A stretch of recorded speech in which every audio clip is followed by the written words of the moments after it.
जयमाल जान तोहारो हो, अखियन के सुझा जइबू जान हमारो हो।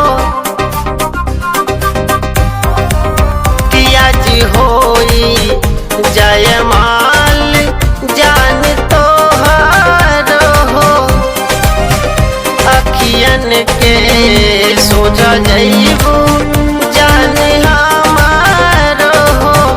हमारे बेमारत रहूं संगवा में पढ़त रहूं स्कूलिया हो, तो चढ़ के चली जइबू जान तू ता डोलिया हो, तो चढ़ के चली जइबू जान तू ता डोलिया हो।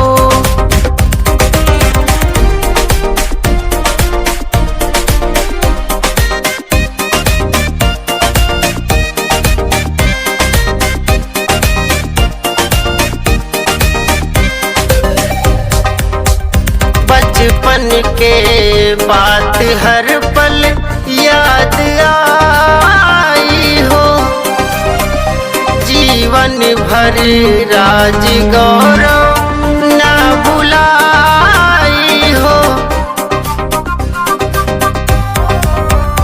बचपन के बात हर पल याद आई हो, जीवन भर राज गौरव ना भुलाई हो।